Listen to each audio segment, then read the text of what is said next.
Hello everyone. आज हम कुरुक्षेत्र के द्वितीय सर्ग का व्याख्या सुनेंगे और समझेंगे। आई हुई मृत्यु से कहा अजय भीष्म ने कि योग नहीं जाने का अभी है।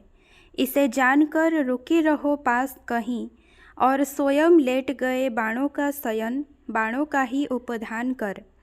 व्यास कहते हैं रहे यूं ही वे पड़े विमुक्त, काल के करों से छीन मुष्टिगत प्राण कर।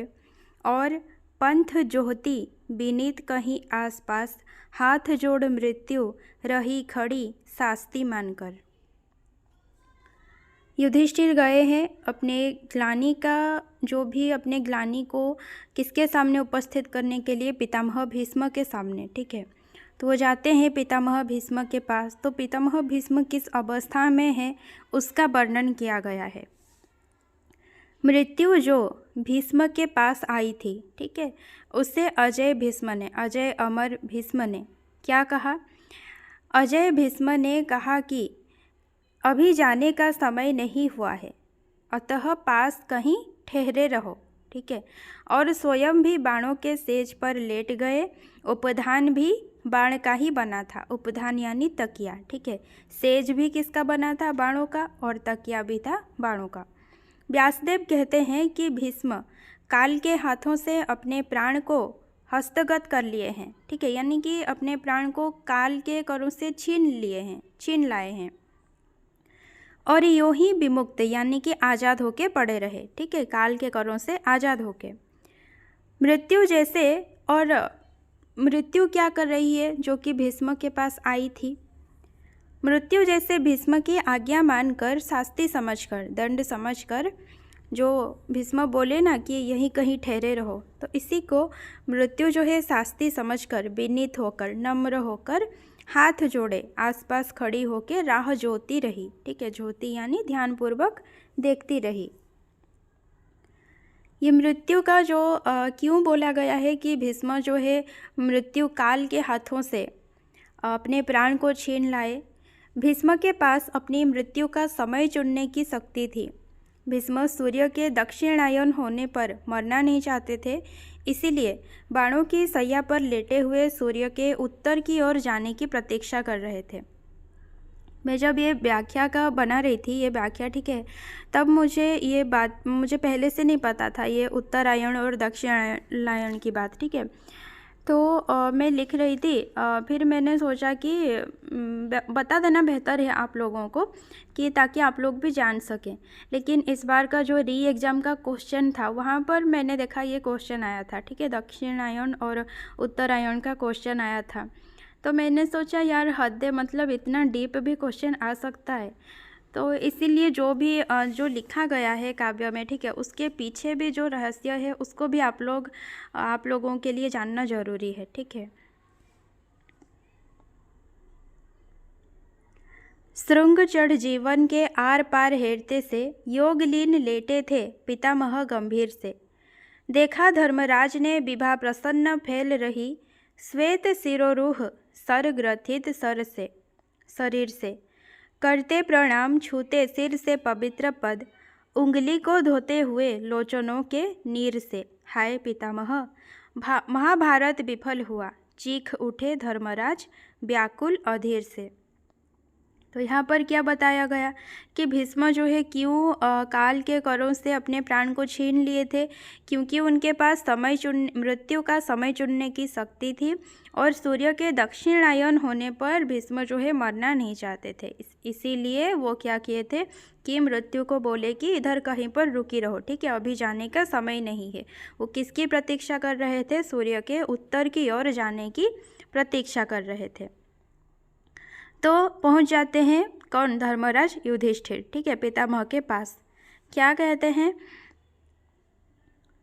जब वो जाते हैं तो पितामह किस तरह से लेटे थे, जीवन के इस पार से उस पार तक। ठीक है, पूरे जीवन को तलाश दिए हैं भीष्म पितामह, और योगलीन होके एकदम गंभीर से वो लेटे थे। ठीक है, चल चंचल नहीं, एकदम गंभीर होके वो लेटे थे बाणों के सैया पर।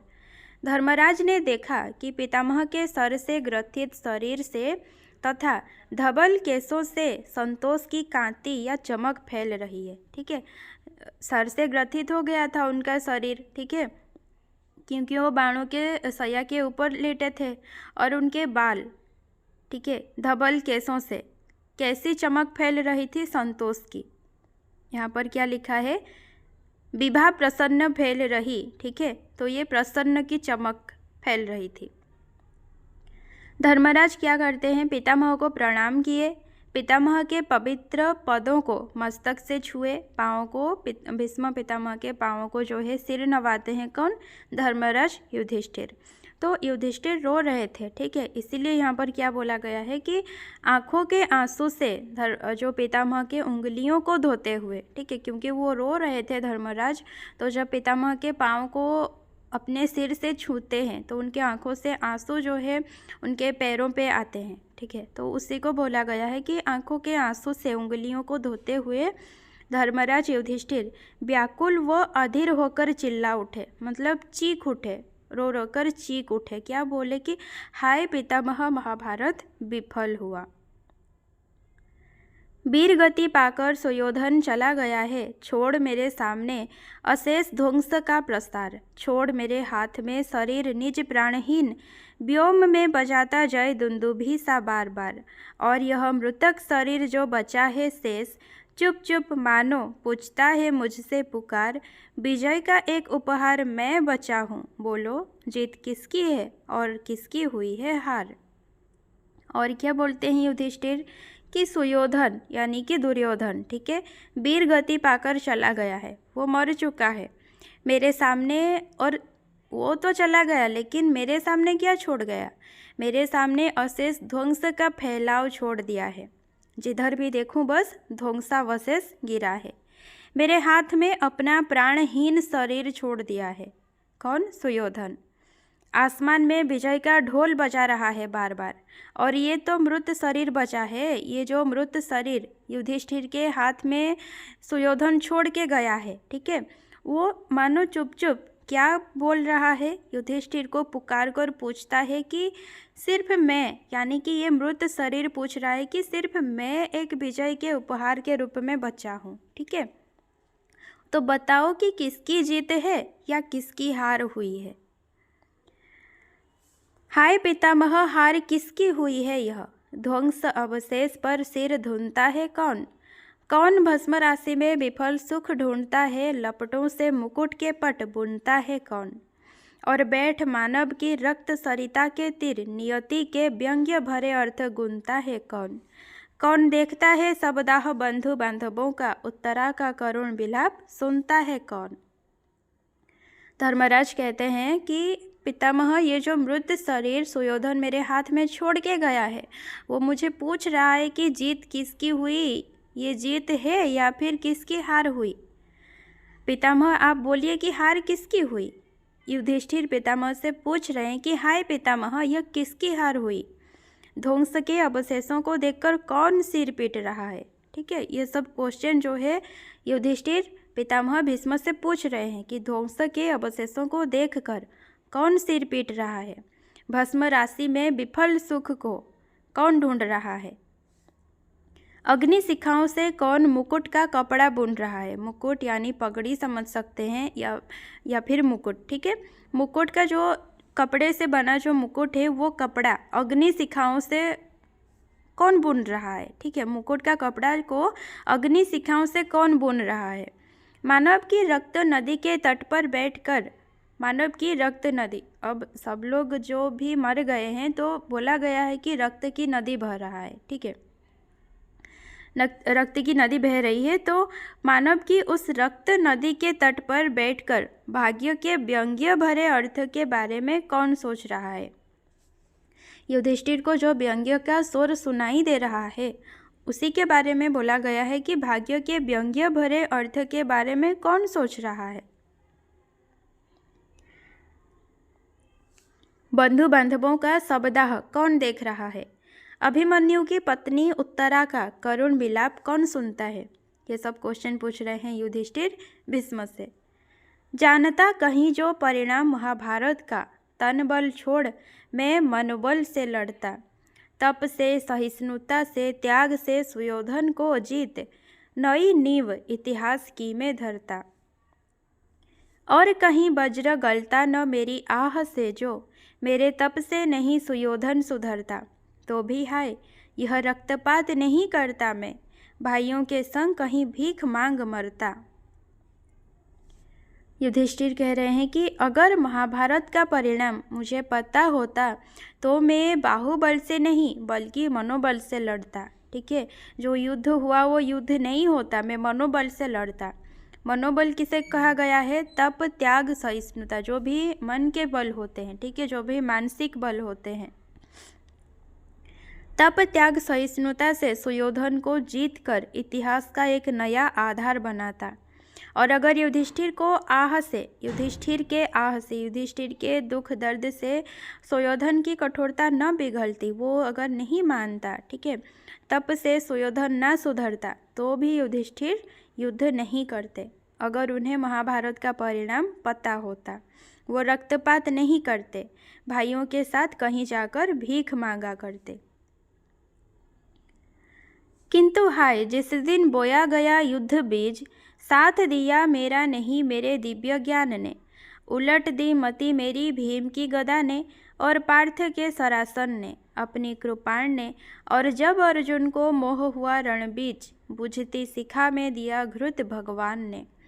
सबकी सुबुद्धि पितामह हाय मारी गई, सबको विनष्ट किया एक अभिमान ने।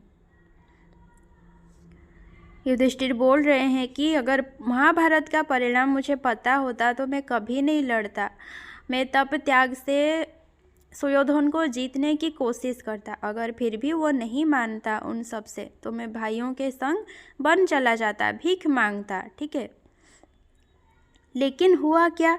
जिस दिन युद्ध का बीज बोया गया, युद्ध करने को सोचा गया, उस दिन युधिष्ठिर का साथ उनके दिव्य ज्ञान ने नहीं दिया। वो बोल रहे हैं कि उस दिन मेरा दिव्य ज्ञान मेरा साथ नहीं दिया। और किसने साथ नहीं दिया? भीम की गदा ने, पार्थ अर्जुन के धनुष ने, और खुद की कृपाण यानी युधिष्ठिर की कृपाण ने खुद, ठीक है, युधिष्ठिर की मति उलट दी। उसके बाद रण बीच जब अर्जुन को मोह हुआ, युद्ध क्षेत्र में जब अर्जुन को मोह हुआ, तब बुझती शिखा में जो अर्जुन का जो है क्या है, उनको मोह हुआ, तो वो एकदम बेबस हो चुके थे। ठीक है, तब क्या हुआ? तब बुझती शिखा में भगवान कृष्ण ने घी डालकर अग्नि का जलना बलवत्तर रखा। यानी कि फिर से मतलब जो बेबस हो गए थे अर्जुन, ठीक है, उनके मन में फिर से युद्ध के लिए एकदम से क्या भर दिए? विद्रोह की ज्वाला। ठीक है, कैसा मोह हुआ था अर्जुन को? अर्जुन के मन में अहिंसा का भाव उत्पन्न हो गया था। अर्जुन ने अपने स्वजनों को, अपने ही लोगों को स्वजनों से युद्ध करने से मना कर दिया। ठीक है, अपने ही लोगों को अपने सामने देखकर वो युद्ध करने से मना कर दिए थे। तब श्री कृष्ण ने क्या किया? श्री कृष्ण ने अपने विराट स्वरूप का दर्शन कराते हुए गीता का उपदेश दिया और अर्जुन के मन के मोह को दूर कर अपने कर्तव्य पथ में चलने यानी कि धर्म की लड़ाई के लिए प्रेरित किया। सबकी बुद्धि मारी गई। युधिष्ठिर बोल रहे हैं भीष्म से कि पितामह सबकी बुद्धि मारी गई थी, एक अभिमान ने सबको भी नष्ट कर दिया। युधिष्ठिर के मन में ये था कि जो द्रौपदी का चीर हरण हुआ उसके वजह से पांडव क्या किए, अपने मन में अभिमान रखे। ठीक है, और उस अभिमान के कारण क्या हुआ है, ये जो युद्ध हो गया, महाभारत युद्ध हो गया, तो वो अपने भाइयों को और खुद को दोषी ठहरा रहे थे, दोषी मान रहे थे कि हम असहिष्णु थे, हम सह नहीं कर पाए, इसीलिए क्या हुआ, महाभारत हो गया। ठीक है, और उसी के लिए वो अपने मन में ग्लानि महसूस भी कर रहे थे। कृष्ण कहते हैं युद्ध अनघ है, किंतु मेरे प्राण जलते हैं पल पल परिताप से।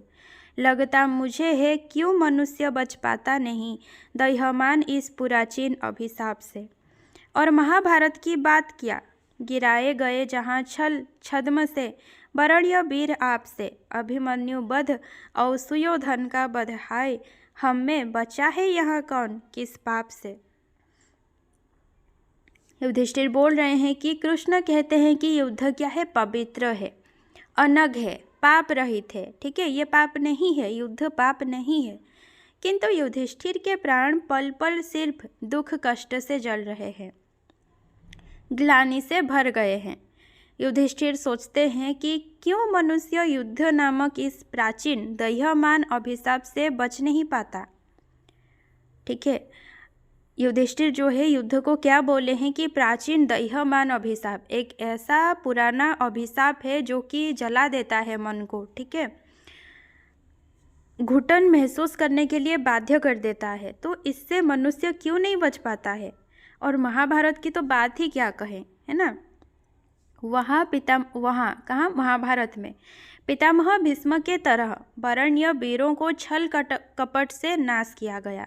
महाभारत की तो बात ही क्या कहें। ठीक है, युद्ध क्या है, प्राचीन अभिशाप है, दह्यमान अभिशाप है, लेकिन महाभारत की तो और ही क्या बात। ठीक है, वहाँ पर क्या हुआ महाभारत में कि पितामह भीष्म के तरह वरण्य वीरों को छल कपट से नाश किया गया।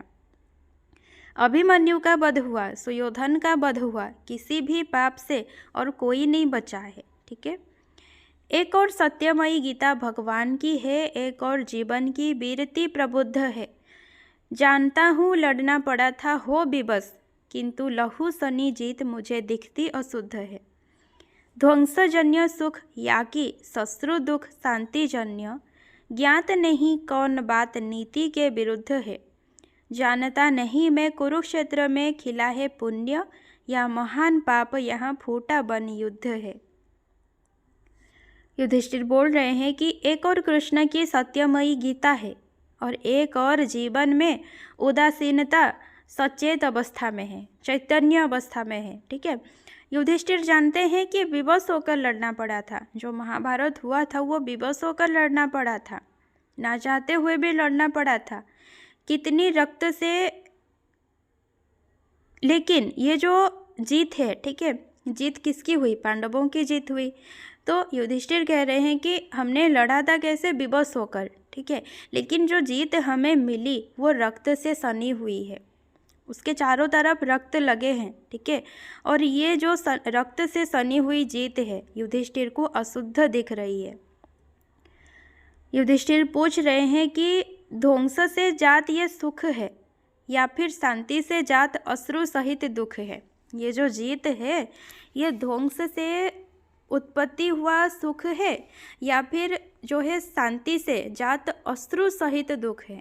ठीक है, उन्हें समझ में नहीं आ रहा है कौन सी बात नीति के विरुद्ध है। कुरुक्षेत्र में पुण्य खिला है या फिर महान पाप युद्ध बनकर फूट गया है, युधिष्ठिर नहीं जान पा रहे हैं। सुलभ हुआ है जो किरीट कुरुवंशियों का, उसमें प्रचंड कोई दाहक अनल है। अभिषेक से क्या पाप मन का धुलेगा कभी, पापियों के हित तीर्थ बारी हलाहल है। विजय कराल नागिनी सी डसती है मुझे, इससे ना जूझने को मेरे पास बल है। ग्रहण करूं मैं किसे बार बार सोचता हूँ, राजसुख लोहू भरी कीच का कमल है। युधिष्ठिर बोल रहे हैं कि कुरुवंशियों का जो मुकुट, अब यहाँ पर कुरुवंशियों का मुकुट क्या है। कुरुक्षेत्र युद्ध क्यों हुआ था, अगर उसका एक साधारण कारण देखें तो कौरवों और पांडवों के मध्य कुरु साम्राज्य के सिंहासन की प्राप्ति के लिए लड़ा गया था। ठीक है, कुरुक्षेत्र युद्ध लड़ा गया था, तो कुरु साम्राज्य के सिंहासन के लिए लड़ा गया था, इसीलिए कुरु, और जीत किसकी हुई, पांडवों की। तो वो बोला गया है कि कुरुवंशियों का जो मुकुट सहज ही मिल गया पांडवों को। ठीक है, आसानी से मिल गया। उस मुकुट में कोई प्रचंड जला देने वाली अग्नि है, क्योंकि युधिष्ठिर ग्लानि से जल रहे हैं, तप रहे हैं, इसीलिए उन्हें लग रहा है कि ये जो मुकुट हमें सहज ही मिल गया, इसमें कोई प्रचंड जला देने वाली अग्नि है। सिंहासन आरोहण या फिर अभिषेक या फिर जल छिड़क देने से क्या मन का पाप धुल जाएगा। लिखा गया है कि अभिषेक। ठीक है, तो अभिषेक का एक मतलब ये है कि सिंहासन आरोहण, और एक मीनिंग ये भी है कि जल छिड़क देना। तो यहाँ पर जल छिड़क देना ज़्यादा सही बैठ रहा है, ठीक है, कि अगर सिर्फ हम अपने सिर पर जो जल छिड़क देते हैं, ठीक है, तो क्या सिर्फ जल छिड़क देने से मन का पाप धुल जाएगा? ये युधिष्ठिर पूछ रहे हैं। पापियों के लिए तो तीर्थ का जल भी जहर है। हम अक्सर हमें क्या लगता है कि जो तीर्थ का जल है वो पवित्र है, ठीक है, तो उसका अगर जल हम छू भी लेते हैं तो हमें लगता है कि जो क्या है, हम पवित्र बन गए हैं, ठीक है, और थोड़ा सा जल अपने ऊपर छिड़क लेते हैं तो भी हमें लगता है कि पाप क्या है, धुल गया है, ठीक है। और यहाँ पर युधिष्ठिर क्या बोले हैं कि पापियों के लिए वही तीर्थ का जो पवित्र जल है ना, वो जहर के समान है। किनके लिए? पापियों के लिए। भयानक नागिनी की तरह विजय युधिष्ठिर को डस रही थी। उस नागिनी से जूझने के लिए युधिष्ठिर के पास बल नहीं है। विजय को वे कैसे ग्रहण कर लें? जो विजय मिला है पांडवों को, युधिष्ठिर को कैसा लग रहा है कि वो एक भयानक नागिनी के समान युधिष्ठिर को डस रही थी, वो विजय, ठीक है। और उस भयानक नागिनी से लड़ने के लिए, उससे जूझने के लिए युधिष्ठिर के पास बल भी नहीं है। उन्हें बलहीन सा महसूस हो रहा है। तो वे बोल रहे हैं कि मैं विजय को कैसे ग्रहण करूं। बार बार युधिष्ठिर यही सोच रहे थे कि राज सुख, जो राज्य का सुख उन्हें मिल गया, जो राज सिंहासन उन्हें मिल गया, वो लहू से भरी कीचड़ का कमल है। कमल कहाँ उगता है? कीचड़ में। और ये बोल रहे हैं कि जो राज सुख था वो लहू से भरी, रक्त से भरी कीचड़ का कमल है, ठीक है।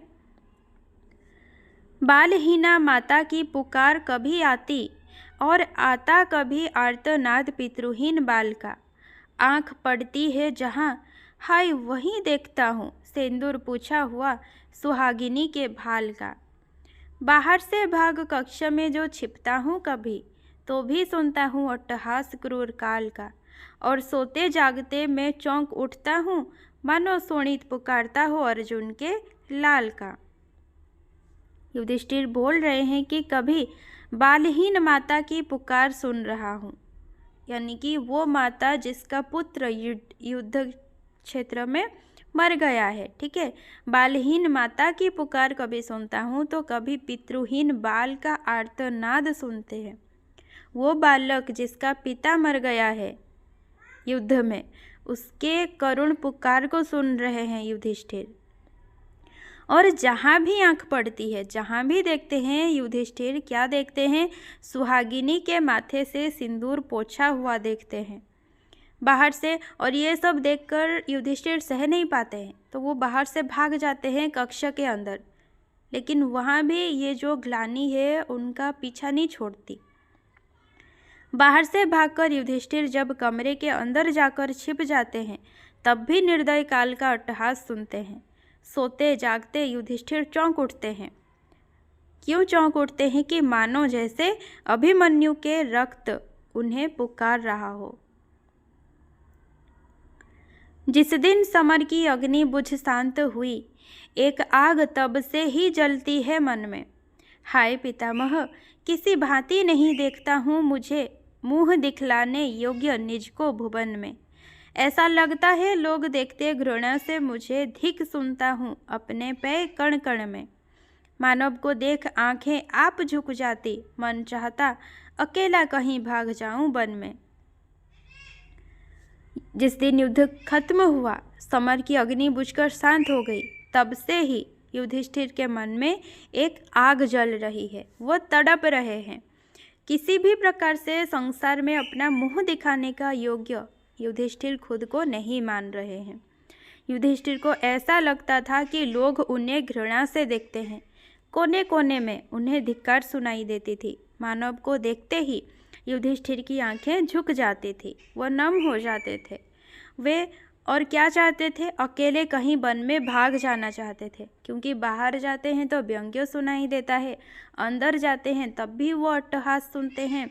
लोगों को देखते हैं तो लगता है कि लोग उन्हें घृणा से देख रहे हैं, ठीक है। तो इसीलिए वो क्या चाहते थे कि मैं अकेले कोई भाग जाऊं, वन में भाग जाऊं, ऐसा लग रहा था युधिष्ठिर को। करूं आत्मघात तो कलंक और घोर होगा, नगर को छोड़ अतएव बन जाऊंगा। पशु खग भी ना देख पाए जहाँ, छिप किसी कंदरा में बैठ अश्रु खुल के बहाऊंगा। जानता हूँ पाप ना धुलेगा बनवास से भी, छिपे तो रहूँगा, दुख कुछ तो भुलाऊंगा। व्यंग्य से बिंधेगा वहाँ जर्जर हृदय तो नहीं, वन में कहीं तो धर्मराज ना कहाऊंगा। जो कलंक लगा है, युधिष्ठिर सोच रहे हैं कि उनमें कलंक लगा है, ठीक है। तो जो कलंक लग गया है, आत्मघात करने पर वो कलंक और बढ़ जाएगा।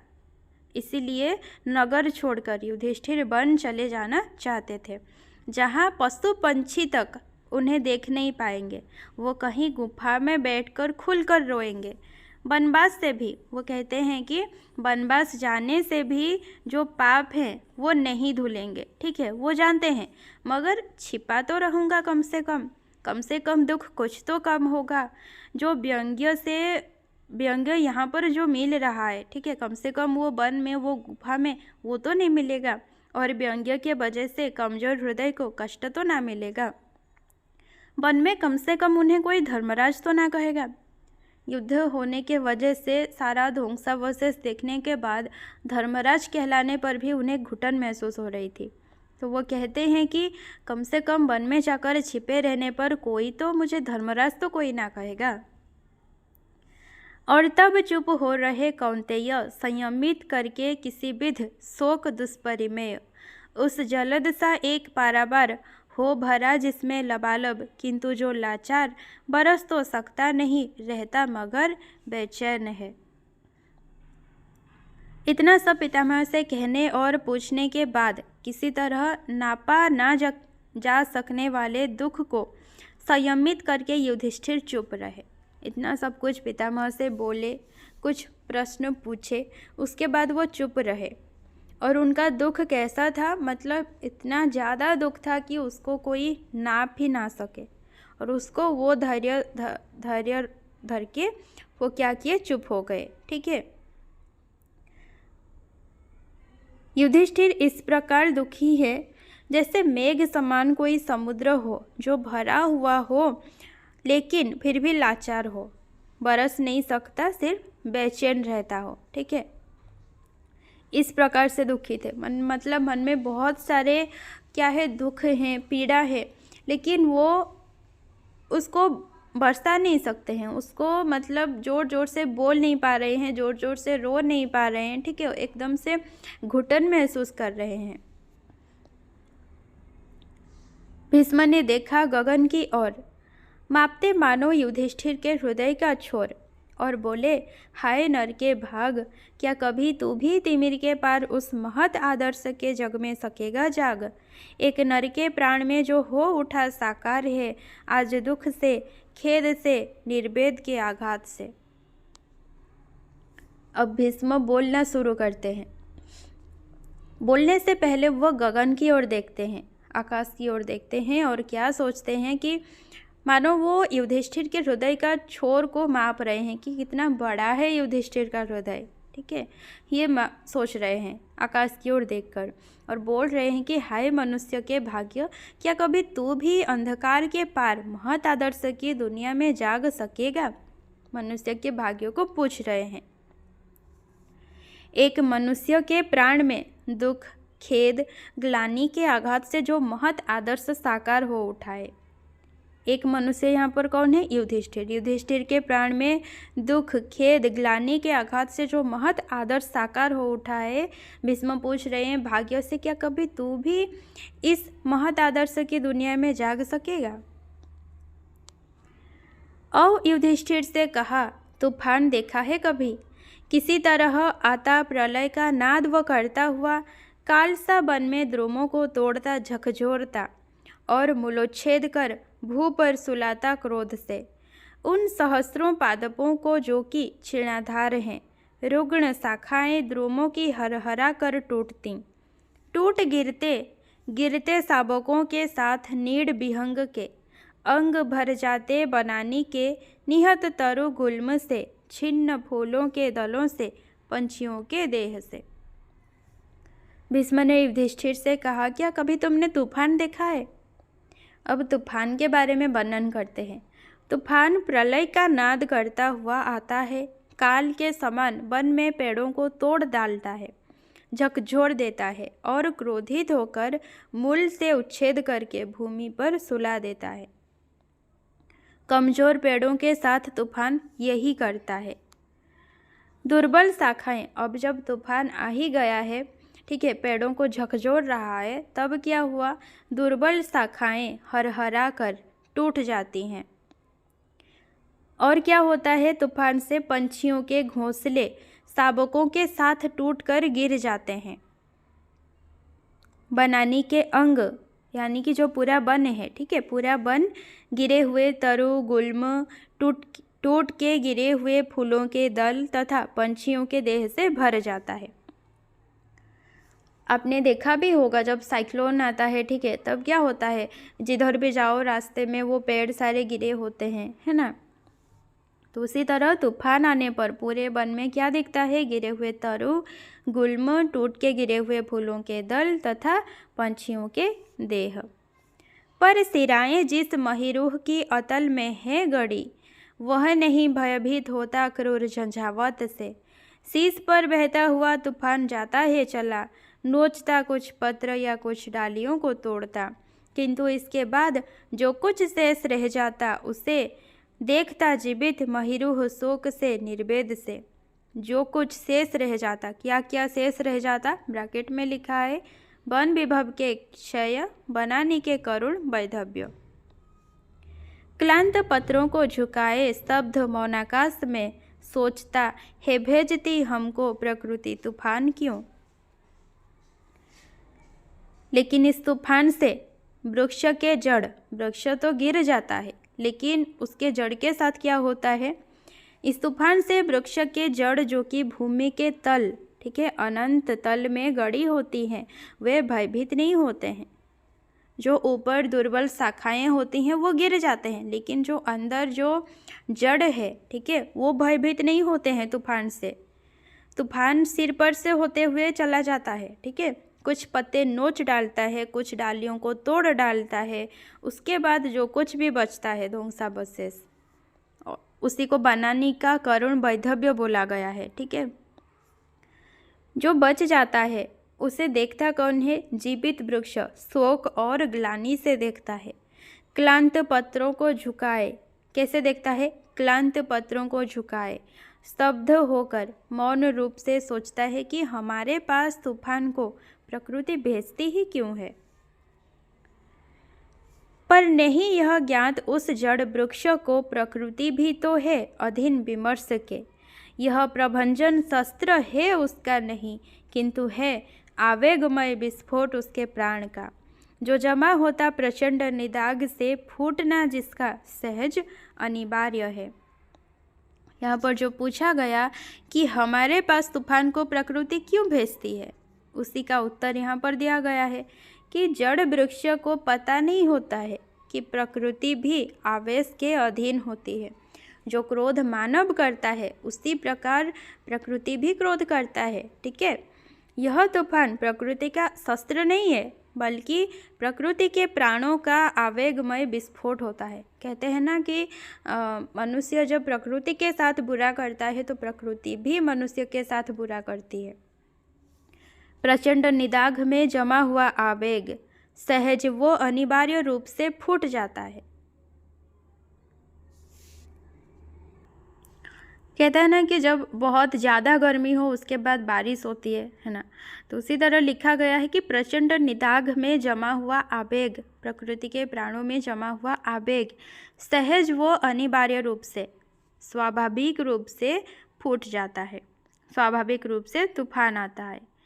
यूँ ही नरों में भी विकारों की शिखाएं आगसी एक से मिल एक जलती हैं प्रचंडा वेग से। तब तो होता क्षुद्र अंतर्व्योम पहले व्यक्ति का, और तब उठता धधक समुदाय का आकाश भी। क्षोभ से, दाहक घृणा से, गरल ईर्ष्या द्वेष से भट्टियां इस भांति जब तैयार होती हैं, तभी युद्ध का ज्वालामुखी है फूटता राजनैतिक उलझनों के ब्याज से, या कि देश प्रेम का अवलंब ले। और इस तूफान की तरह, ठीक है, ये जो प्रकृति के आवेगमय विस्फोट, इसके तरह मनुष्यों में भी मनोविकारों की शिखाएं आग के समान एक से एक मिलते हुए प्रचंड गति से जलते हैं। पहले व्यक्ति का छोटा सा मन तप्त होता है, उसके बाद समुदाय का मन आकाश भी क्षोभ, जला देने वाली घृणा, जहर, ईर्ष्या तथा द्वेष से धधक उठता है। भीष्म बोल रहे हैं कि जैसे प्रकृति का आवेग एक दिन फूट ही जाता है स्वाभाविक रूप से, उसी प्रकार मानव के मन में भी क्या होता है, बहुत सारे मनोविकार होते हैं। क्रोध, ईर्ष्या, घृणा, ये सब एक से एक मिल जाते हैं। और पहले होता क्या है, पहले एक व्यक्ति क्रोधित होता है, उसके बाद वो क्रोध का आग जो है चारों तरफ फैल जाता है, समुदाय के पास फैल जाती है, और उसके बाद समुदाय भी क्रोधित होता है। इस प्रकार जब भट्टियाँ बनती हैं, भट्टियाँ यानी कि जो बड़े बड़े चूल्हा होते हैं, जैसे सुनार, लुहार आदियों के पास होते हैं, उसी प्रकार उसी को बोला गया है कि इस प्रकार जब भट्टियाँ बनती हैं तभी युद्ध, उसी भट्टियों से क्या होता है, युद्ध का ज्वालामुखी फूटता है। पहले व्यक्ति क्रोधित होता है, उसके बाद उसके क्रोध के आग से समुदाय क्रोधित होता है, और इसी तरह क्या होता है, युद्ध का ज्वालामुखी फूटता है। और इसको राजनैतिक उलझनों, इसका जो युद्ध का कारण राजनैतिक उलझन है बोल सकते हैं, लेकिन नाम क्या दिया जाता है, देश प्रेम का। बोला जाता है कि हम देश के लिए लड़ रहे हैं, लेकिन पीछे होता क्या है, राजनैतिक उलझन, ठीक है, अपना अपना स्वार्थ, अपना अपना द्वेष होता है। किंतु सबके मूल में रहता हलाहल है वही, फैलता है जो घृणा से, स्वार्थमय विद्वेष से। युद्ध को पहचानते सब लोग हैं, जानते हैं युद्ध का परिणाम अंतिम ध्वंस है। सत्य ही तो कोटि का वध, पांच के सुख के लिए। यहाँ जो बोला गया कि कहा क्या जाता है कि देश प्रेम के लिए लड़ रहे हैं, देश के लिए लड़ रहे हैं, लेकिन चाहे कितना भी कोई देश प्रेम का सहारा ले ले, युद्ध के पीछे रहता क्या है, घृणा और स्वार्थमय विद्वेष से फैला जहर। सब लोग युद्ध को पहचानते हैं, सब लोग जानते हैं युद्ध क्या है, युद्ध का अंतिम परिणाम ध्वंस है, ये भी सबको पता है। और भीष्म कह रहे हैं कि सच्ची तो है, 5 लोगों के लिए करोड़ों लोगों का वध हुआ, ये सत्य है, 5 लोग पांडव, ठीक है। किंतु मत समझो कि इस कुरुक्षेत्र में 5 के सुख ही सदैव प्रधान थे।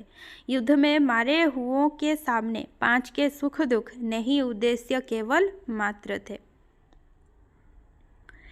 भीष्म बोल रहे हैं कि ठीक है, सत्य है कि 5 पांडवों के वजह से करोड़ों का नाश हुआ, लेकिन युधिष्ठिर ये मत समझो कि कुरुक्षेत्र में केवल 5 पांडवों का सुख ही प्रधान था।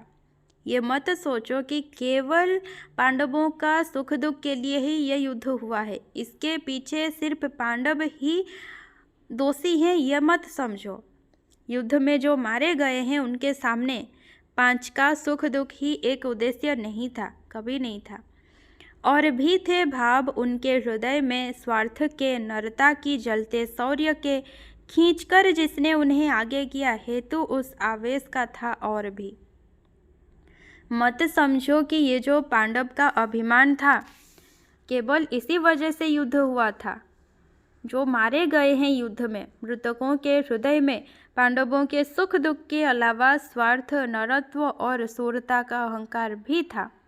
और वो जो क्या थे, तत्पर थे युद्ध के लिए, उस तत्परता का कारण क्या था, इस आवेश का कारण जिसने इनको युद्ध के लिए भड़काया था, शकुनी ने भड़काया था ना, वो सबसे ज़्यादा महत्वपूर्ण कारण था, ठीक है, उनके तत्परता के, युद्ध के लिए तत्परता के। युद्ध का उन्माद संक्रमशील है, एक चिंगारी कहीं जागी अगर, तुरंत बह उठते पवन 49 हैं, दौड़ती, हंसती, उबलती आग चारों ओर से। भीष्म कह रहे हैं कि युद्ध के लिए उत्साहित हो जाना संक्रमणशील है। जैसे कि लड़ने के लिए अगर आपको कोई भड़का दे कि आपको किसी ऑफिस के सामने जाकर बैठना है, ठीक है, तो पहले कोई नहीं बोलेगा कि हाँ ठीक है हम जाएंगे, हाँ ठीक है हम जाएंगे। लेकिन अगर एक व्यक्ति उठा, ठीक है, कि हाँ मैं जाके बैठ जाऊंगा। ठीक है, उसके बाद होता क्या है कि उसके आसपास जो 4-5 होते हैं व्यक्ति, उनके मन में भी आग जलती है। वो बोलते हैं हाँ मैं भी जाऊंगा, मैं भी जाऊंगा। बस देरी होती है कि बस एक का उठना है ना, एक अगर उठ जाए उसके पीछे फिर 10 आ ही जाते हैं। तो इसी को ही बोला गया है कि युद्ध क्या है, संक्रमणशील होता है। युद्ध के लिए उत्साहित हो जाना संक्रमणशील है।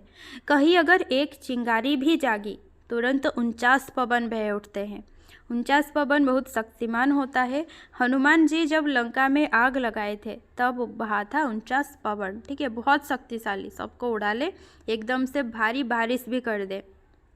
49 पवनों का नाम भी यहाँ पर है, स्क्रीनशॉट ले जा सकते हैं।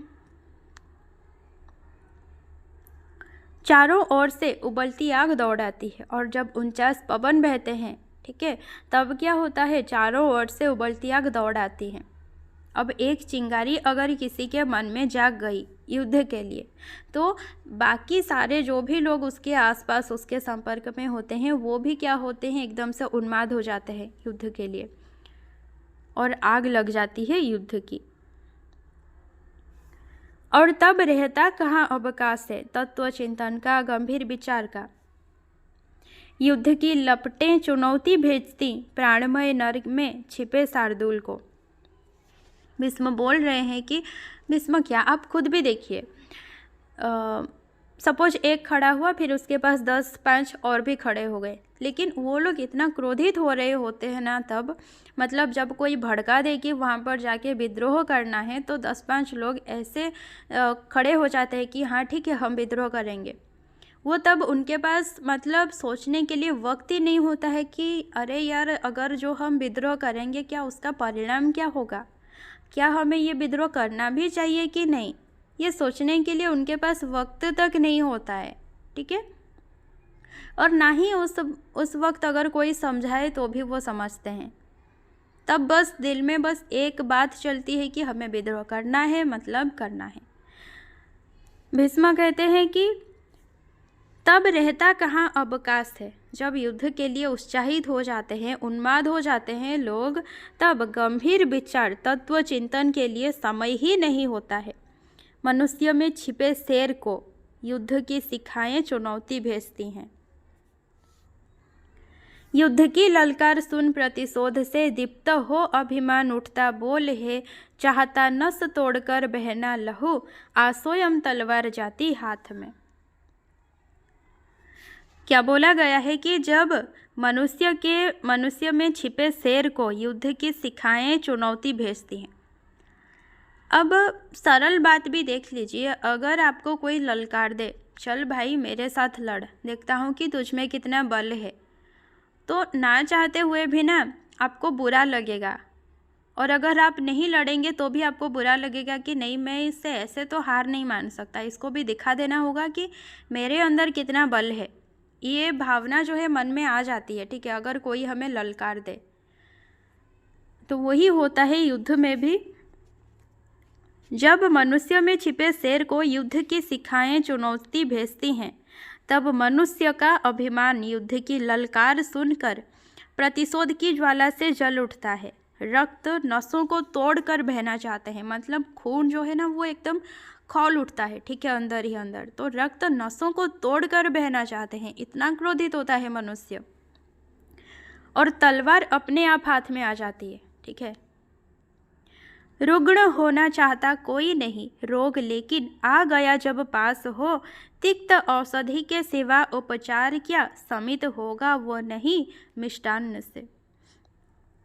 कोई भी मनुष्य कभी भी अपने आप रोगी नहीं बनना चाहता है। किसी को भी क्या कौन चाहेगा कि मुझे कोई रोग हो, मैं जाके बेड में लेटूं, ठीक है, इधर उधर घूम भी ना पाऊँ, मुझे मेडिसिन्स वगैरह खाना पड़े। कौन चाहता है? कोई नहीं चाहता है। कोई खुद रोगी बनना नहीं चाहता है। रोग तो अपने आप आ जाता है, और जब रोग पास आ ही गया हो तब उसके लिए उपचार तिक्त औषधि ही होता है। जो हम टैबलेट्स वगैरह लेते हैं वो मीठा लगता है क्या? नहीं। रोग के लिए उपचार तिक्त औषधि ही होता है। मीठा से रोग का उपशम नहीं होता है। हम मीठा खाने से जो हमें रोग हुआ होगा वो चला जाएगा क्या? नहीं। तो यहाँ पर रोग की बात क्यों बोले हैं भीष्म?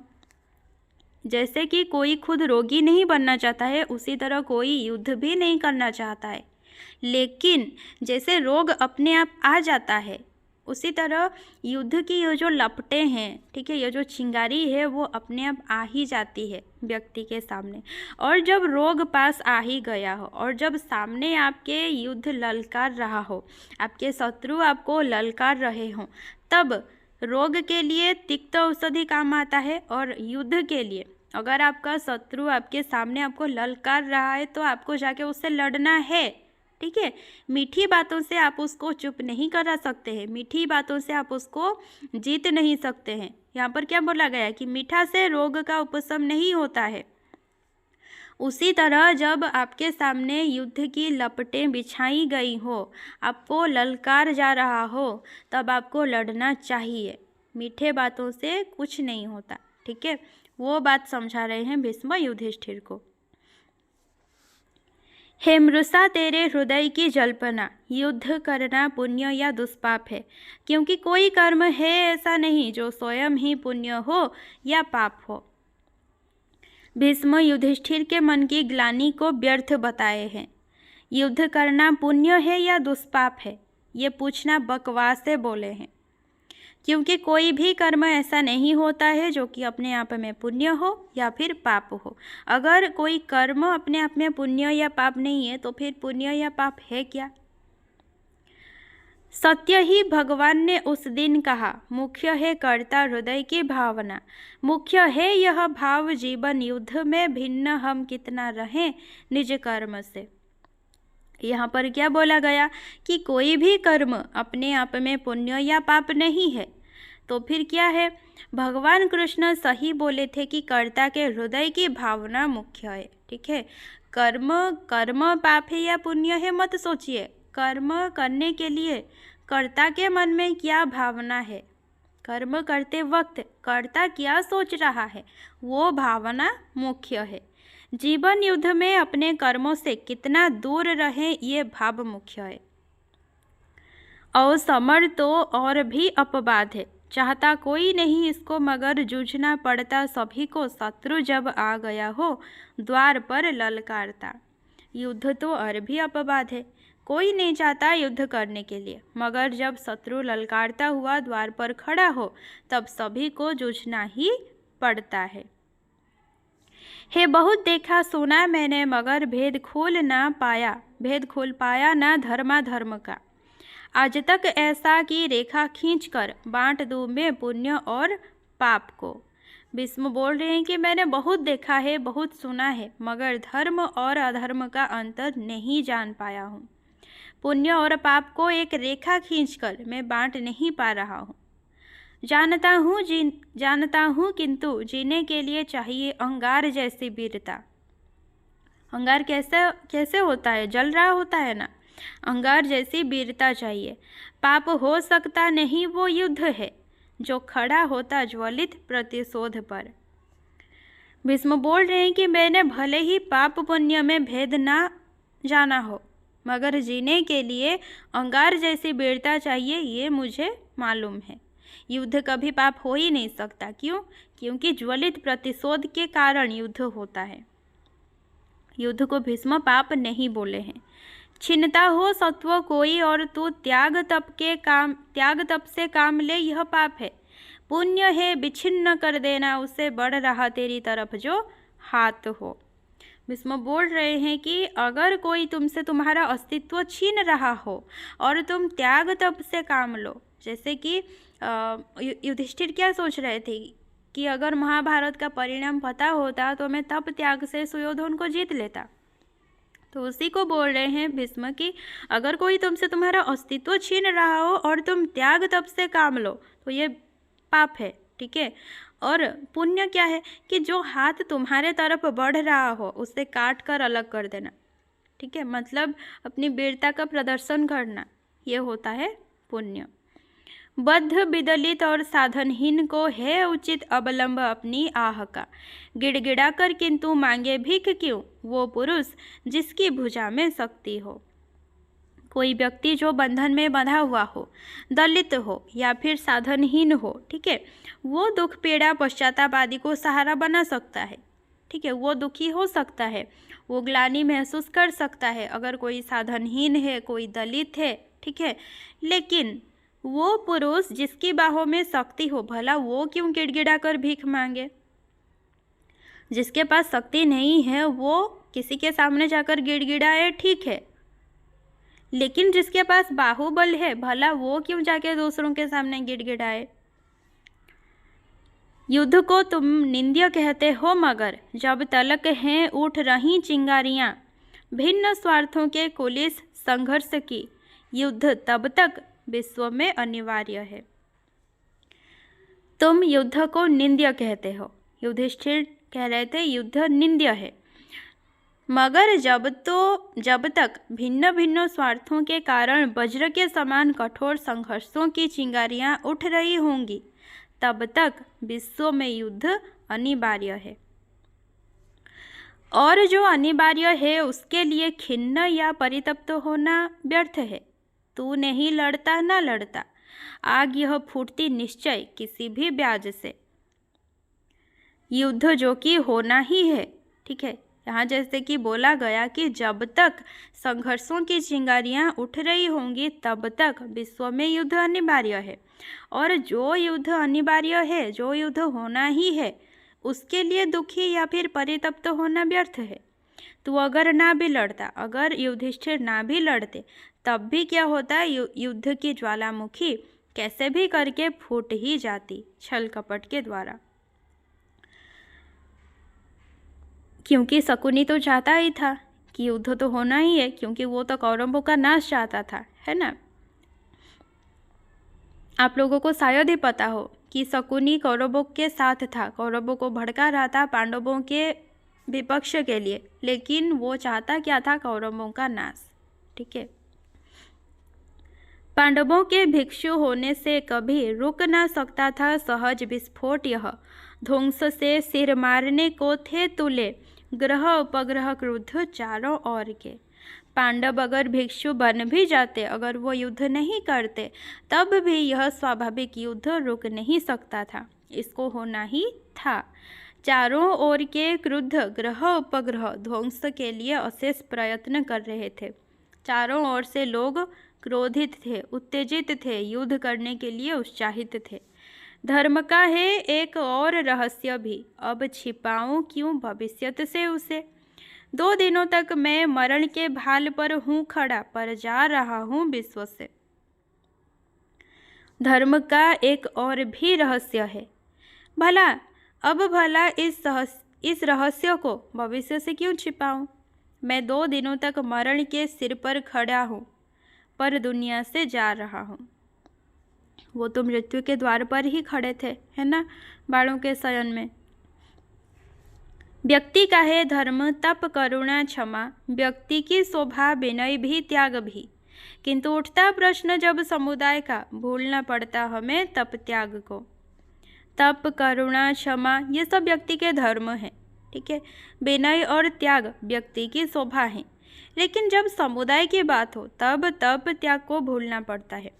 अगर कोई आप अकेले को दुखी करता है तब आप तप त्याग विनय करुणा क्षमा इन सब का सहारा ले सकते हैं, लेकिन जब समुदाय की बात हो तब तप त्याग को भूलना ही पड़ता है। जो अखिल कल्याणमय है व्यक्ति तेरे प्राण में, कौरवों के नाश पर है रो रहा केवल वही, किंतु उसके पास ही समुदायगत जो भाव है, पूछ उनसे क्या महाभारत नहीं अनिवार्य था। हार कर धन धाम पांडव भिक्षु बन जब चल दिए, पूछ तब कैसा लगा यह कृत्य उस समुदाय को जो अनय का था विरोधी, पांडवों का मित्र था। युधिष्ठिर के प्राण में, जीवन में जो कल्याणमयी भावना है, कौरवों के नाश पर वही केवल रो रहा है। युधिष्ठिर के आत्मा में, युधिष्ठिर के अंदर जो एक कल्याणमय शासक है, ठीक है, वो रो रहा है विकल होकर, लेकिन उस कल्याणमय भाव के पास, उस व्यक्तिगत भाव के पास जो समुदायगत भाव है, एक बार उससे तो पूछो, क्या महाभारत अनिवार्य नहीं था? क्या महाभारत होना नहीं था? पांडव जब धन, रहने का स्थल, घर, ठीक है, धन और घर हार कर भिक्षु बनकर बन गए थे, तब उस समुदाय को यह कार्य कैसा लगा होगा, जो अन्याय के विरोधी थे तथा पांडवों के मित्र थे। जब पांडव बन चले गए, ठीक है, पांडवों को अगर कुछ ना भी लगा हो, लेकिन जो पांडवों के मित्र थे, जो पांडवों के सपक्ष में थे, क्या उनको बुरा नहीं लगा होगा? क्या तब वो प्रतिशोध की ज्वाला में नहीं जले होंगे? और जब तूने उलझकर व्यक्ति के सधर्म में क्लीब सा देखा, किया लज्जा हरण निज नारी का। द्रौपदी के साथ ही लज्जा हरी थी जा रही उस बड़े समुदाय की जो पांडवों के साथ था, और तूने कुछ नहीं उपचार था उस दिन किया, सो बता क्या पुण्य था? यह पुण्यमय था क्रोध वह, जल उठा था आग सा जो लोचनों में भीम के। युधिष्ठिर हमेशा धर्म के रास्ते पर चल रहे थे, ठीक है, तो उसी को लेकर भीष्म बोले हैं कि सधर्म में उलझकर तुमने जब क्लीब होकर नामर्द नपुंसक कायर की तरह अपने ही स्त्री का लज्जाहरण देखा, उस अन्याय विरोधी समुदाय जो पांडव के साथ था, ठीक है, विरोधी समुदाय की लज्जा भी द्रौपदी के साथ ही हरी जा रही थी। जब द्रौपदी का चीर हरण हो रहा था, तब युधिष्ठिर एक कायर की तरह देख रहे थे, ठीक है, कुछ नहीं बोले थे। लेकिन उस दिन द्रौपदी के लज्जाहरण के साथ ही उस समुदाय का भी लज्जाहरण हुआ। किस समुदाय का? जो अन्याय विरोधी था, ठीक है। तो उस दिन उस समुदाय के मन में भी प्रतिशोध की ज्वाला जली थी। अगर युधिष्ठिर ना करते युद्ध, तब भी समुदाय युद्ध करता। उस दिन युधिष्ठिर ने उसका कुछ निवारण नहीं किया, उस अन्याय का कुछ निवारण नहीं किया। बताओ कि वो नीच कर्म पुण्य था, या फिर भीम के आंखों में द्रौपदी का चीर हरण देखकर भीम की आंखों में जो क्रोध अग्नि के समान जल उठा था, वो पुण्य था, ठीक है। युधिष्ठिर ने कुछ नहीं कहा ये पुण्य था, या फिर भीम के आंखों में जो क्रोध अग्नि के समान जल उठा था वो पुण्यमय था। कायरों से बात कर मुझको जला मत, आज तक है रहा आदर्श मेरा वीरता बलिदान ही। जाति मंदिर में जलाकर सूरता की आरती, जा रहा हूँ विश्व से चढ़ी युद्ध के ही यान पर। भीष्म क्रोधित हो रहे हैं कि कायरों की तरह बात करके मुझे जलाओ मत, आज तक मेरा आदर्श वीरता और बलिदान ही रहा है। जाति मंदिर में सूरता की आरती जलाकर युद्ध के ही यान पर चढ़कर मैं दुनिया से जा रहा हूँ। युद्ध बाणों के शयन पर लेटे थे, और बाण क्या है? युद्ध का ही एक सामग्री है ना। तो वो बोल रहे हैं कि आज तक मेरा आदर्श वीरता ही रहा है, बलिदान ही रहा है। ये जो त्याग, तप, करुणा, ये सब बातें सुनकर वो क्रोधित हो रहे हैं कि ये क्या है, ऐसे कायरों की तरह क्यों बात कर रहे हो। त्याग तप भिक्षा बहुत हूँ जानता मैं भी, मगर त्याग तप भिक्षा विरागी योगियों के धर्म है, या कि उसकी नीति जिसके हाथ में सायक नहीं, या मृषा पाषंड यह उसका पुरुष बलहीन का जो सदा भयभीत रहता युद्ध से, यह सोचकर ग्लानिमय जीवन बहुत अच्छा, मरण अच्छा नहीं। त्याग तप भिक्षा, इनके बारे में भीष्म क्या बोल रहे हैं कि मैं भी इन्हें बहुत जानता हूँ, लेकिन ये क्या है? ये बैरागी और योगियों के धर्म हैं। और क्या है? जिसके हाथ में तीर नहीं उसकी नीति है, ठीक है, जिसके हाथ में तीर हैं उसकी नीति नहीं होना चाहिए त्याग तप भिक्षा। जिसके हाथ में तीर नहीं उसकी नीति है। बलहीन का पुरुष का वृथा ढोंग है त्याग तप भिक्षा, ठीक है, जिसके पास बल नहीं है उसका वृथा ढोंग है। उपर्युक्त सारे सर्वदा युद्ध से भयभीत रहते हैं। कौन कौन? ये बैरागी, योगी, जिसके हाथ में तीर नहीं, और बलहीन का पुरुष, ये हमेशा युद्ध से भयभीत रहते हैं। क्यों? यह सोचकर कि मरण अच्छा नहीं, ग्लानिमय जीवन बहुत अच्छा है। युधिष्ठिर ग्लानि महसूस कर रहे थे, इसलिए भीष्म क्रोधित हो रहे थे। वो बोल रहे थे कि वीरों की तरह लड़ना चाहिए, ठीक है, ऐसे ग्लानि नहीं महसूस होना चाहिए। जो बलहीन होते हैं वो महसूस करते हैं। त्याग तप करुणा क्षमा से भींग कर व्यक्ति का मन तो बली होता, मगर हिंस्र पशु जब घेर लेते हैं उसे काम आता है बलिष्ठ शरीर ही। व्यक्ति का मन त्याग तप करुणा क्षमा से भर जाता है तो बलशाली बनता है। कौन? मन, ठीक है। जैसे कि अगर जैसे कि बोल अगर किसी मतलब अगर कोई क्षमा कर दे या फिर कोई ज़्यादा त्याग करे, ठीक है, या फिर दान वगैरह करे तो क्या कहते हैं कि उसका मन क्या है, बहुत बड़ा है, ठीक है, उसका हृदय बड़ा है। लेकिन ये जो बड़ा मन बड़ा हृदय, जब उसके सामने जब हिंस्र पशु हो ना, ये बड़ा मन कोई काम का नहीं रहता है। वही भीष्म बोले हैं, लेकिन मन चाहे कितना भी बड़ा क्यों ना बने, हिंस्र पशु घेर जाने से बलिष्ठ शरीर ही काम आता है। युधिष्ठिर क्या बोल रहे थे कि अगर महाभारत का परिणाम पता होता तो बाहुबल छोड़कर मनोबल से लड़ता। तो उसी मनोबल के बारे में और बाहुबल के बारे में यहाँ पर भीष्म क्या बोले हैं कि जो मनोबल है वो चाहे कितना भी बलशाली क्यों ना हो, जब हिंस्र पशु घेर जाए ना तब बाहुबल ही काम आता है, बलिष्ठ शरीर ही काम आता है। और तू कहता मनोबल है जिसे, शस्त्र हो सकता नहीं वो देह का, क्षेत्र उसका वह मनोमय भूमि है, नर जहाँ लड़ता ज्वलंत विकार से। युधिष्ठिर जिसे मनोबल कह रहे थे वो देह का शस्त्र नहीं हो सकता। उस मनोबल के माध्यम से हम अपने देह को दरिंदों से बचा नहीं सकते हैं। मनोबल का क्षेत्र सिर्फ मानसिक होता है, सिर्फ मन तक रहता है मनोबल, देह का रक्षा नहीं कर सकता।